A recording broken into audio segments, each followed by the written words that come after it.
ngasi Saturday neba ngasi Saturday sida khoi football match am sanari ba se khoi international student ka Chinese student hai tar tada ngasi je Manipur gi team hai tar Manipur team hai je atopa budi amani budi awe ba adu duga Chinese ki team amaga sana doi ne ba hujik sanari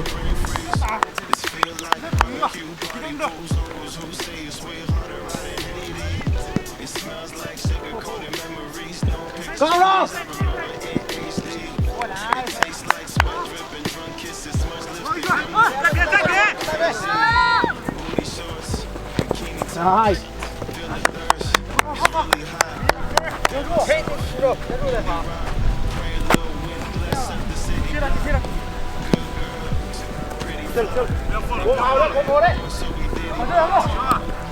Sige lili jina aku international student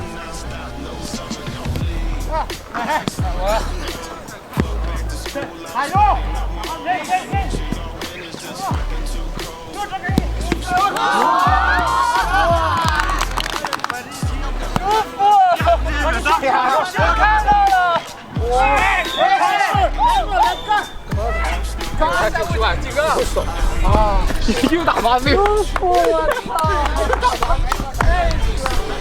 我操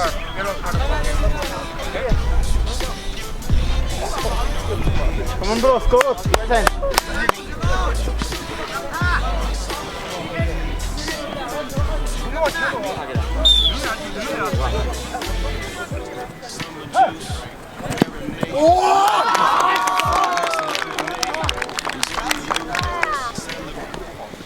koi jik football sana ije football makti na te moi je koi ke goal gi d box to sana match ne ba atam ni na hojik se atam gi football week am lai ba Chinese ki student ga koi international student ga sana ba Chinese ki je haide moi je dum moi je haide adu ta jo Manipur dum haide na pajana dum football ne haide duna Kawadi hajipok ta Manipur gi ama ka kre koi ama ngasi ma sanai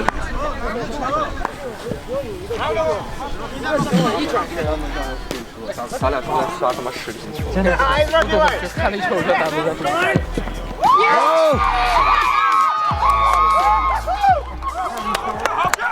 Manipur gi ma chan gre koi team na ma chan gre sige red lit pon pa je red color sina khoi gi ne ba aduka moi gi jersey yani pink hai tar 是全场我排上。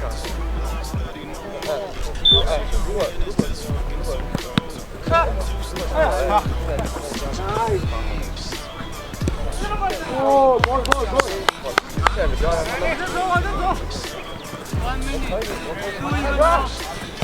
哎，站着。Masih half thar. Goal kya san kya? Goal amma koi na. 1-0 to jik lai đi. Afawa goalkeeper ne. Manipur gi. Dar kya? Nang mu chana ba ngami ba? Thong yang pha ba pa ne mase. Thong na yaw de ya din ni thong na. Hi bro. How are you? I saw your video. Oh. Take map. Oh, thank you. Everyone is like. You.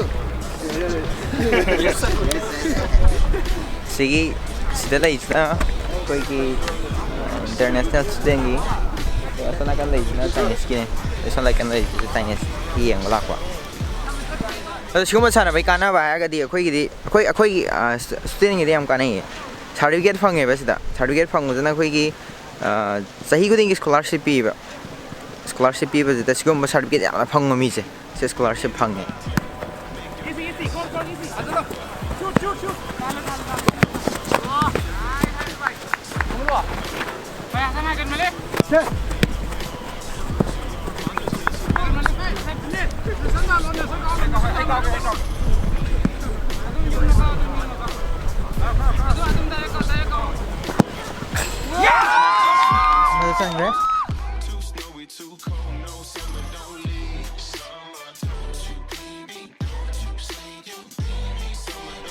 goal ama just sang goal ani chogre Chinese goal am chandriba koi ani chogre 몸이고 왔습니다. 왔습니다. 아니 내가 왔습니다. 왔습니다. 해도 슬로.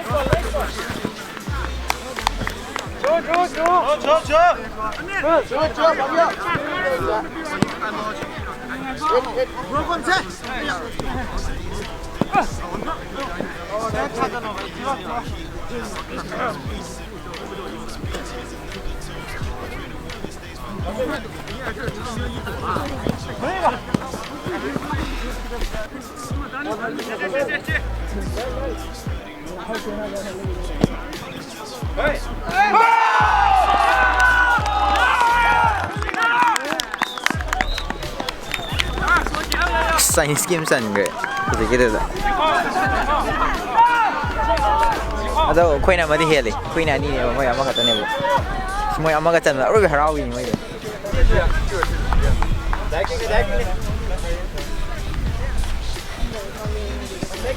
Gua, makan dia yung gua, makan ikan cina yung gua. Halo. Hubra. Halo. Ya kata. Ada lo. Wow. Maling. Good. Yeah.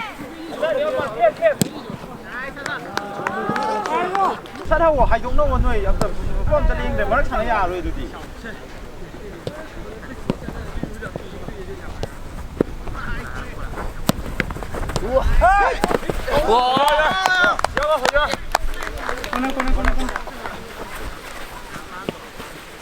Fire. 부리자. 4 seconds. Okay. 와.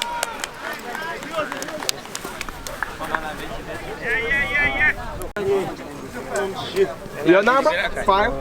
Okay. 5 player. Okay. Who? 5 players. Who write the number? I'm not. 5 players. You boys. 5 number. Okay. 5 player. Rồi anh là Cây nọ. Nó thang rồi. Cây nọ vào gì? Đây là gì nè? Em mi sure ba. Na. Yeah, me. No. What about you, Joe? You can do it, right? cây cái penalty nó cắt rồi bỏ Draw sa pagini. Nelson, ay. anh chân gì đây nè Ang chan dia do mo direct chok sa malaw di. Two tayo penalty dia.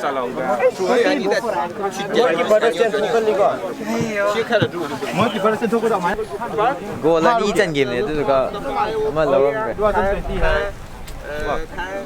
every time have 5 players.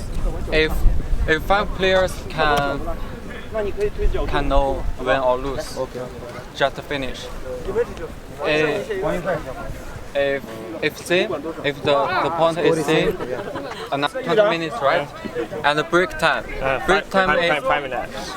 Break time is earlier, so and no ice time. No, only 20 minutes. Okay.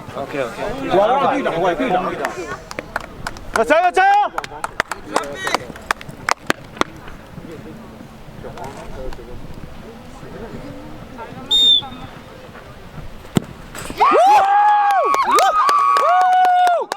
chân cái khơi cái chân cái để khơi keeper sang nghe khơi keeper Momo sang nghe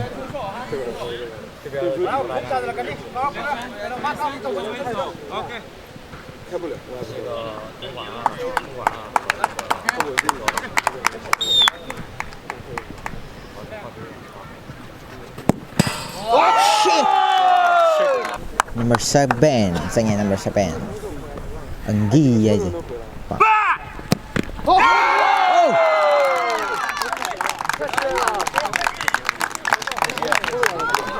as tangga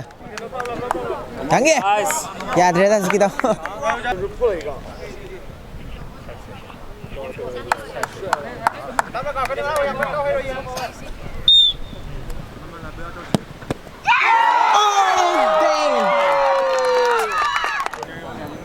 si Tiama đi chơi này. Come on, Nelson. Nelson mà hay vậy phải nói được.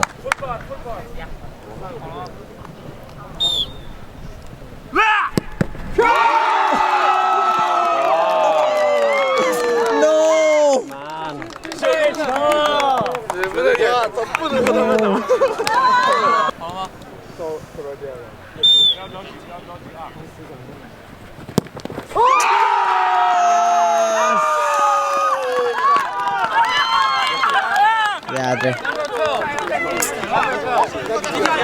The pillars and the name in Manipuri. Penalty the book.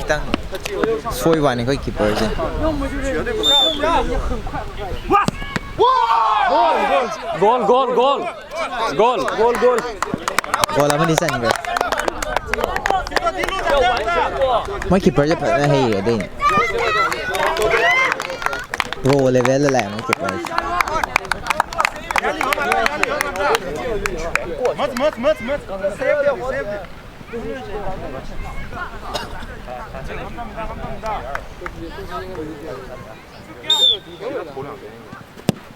Oh, nice! I'm going to go for it. Masang eh. She's a quite Manipuri team now on pan. Yes.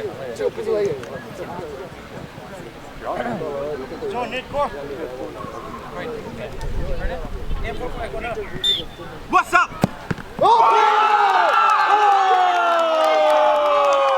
남자를 까기 많이 잘 있어. 필드 사는 분들이 그냥 까더니 봐. 아니 이게 거의 잘리다. 너 뭐이는 너 페널티다 까게. 내가 까래야 돼.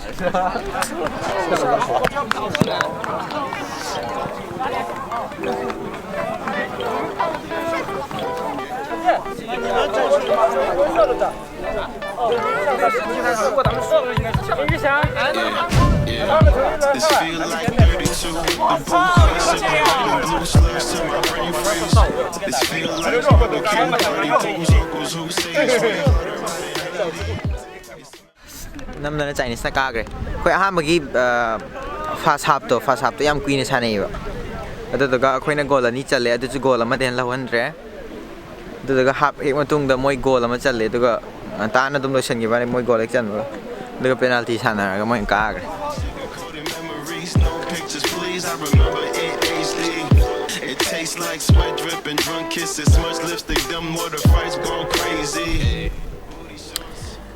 क्या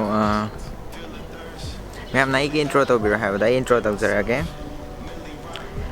आई China दा student होने लगी बने medical student होने Wasiu University, Wasiu Medical University da.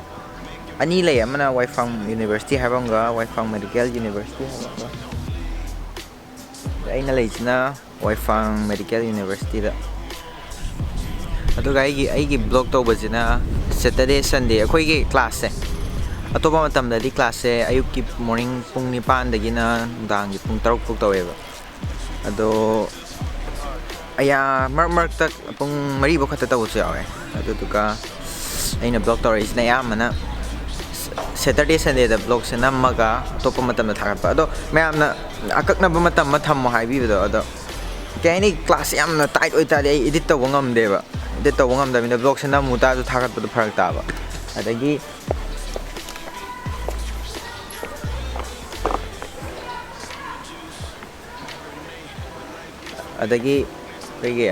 Saturday Sunday जो block number चट पर फर्क ताब है दिया हमने वाब वीक तो क्या हम क्लास से फुल दौड़ता दे ब्लॉक चट पर गम दे बा तुम पथार रेस्ट तो नहीं है बा अदना यारिंगे दे जो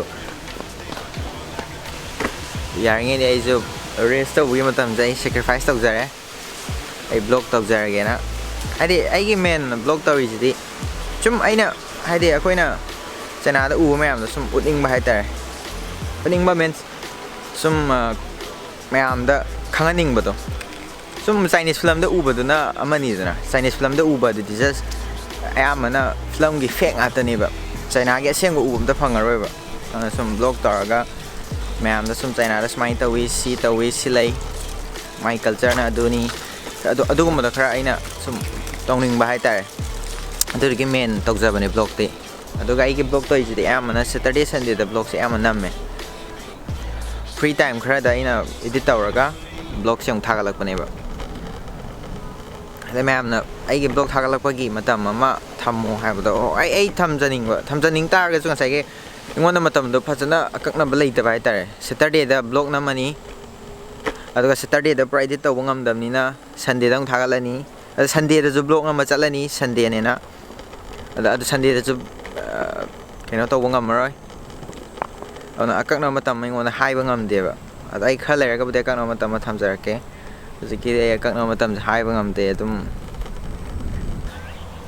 ꯑꯣꯀꯦ ꯑꯩ ꯁꯤ ꯈꯛꯇꯪ ꯇꯧꯖꯔꯒꯦ ꯑꯩꯒꯤ ꯏꯟꯇ꯭ꯔꯣꯁꯦ ꯑꯣꯀꯦ ꯑꯇꯩꯗꯤ ꯑꯩ ꯍꯧꯖꯤꯛ ꯂꯩꯔꯤꯁꯦ ꯁ꯭ꯀꯨꯜꯒꯤ ꯀꯩꯅꯣ ꯑꯩꯈꯣꯏꯒꯤ ꯒꯥꯔꯗꯦꯟ ꯍꯥꯏꯇꯥꯔꯦ ꯑꯩꯈꯣꯏꯒꯤ ꯔꯦꯁ ꯇꯧꯐꯝ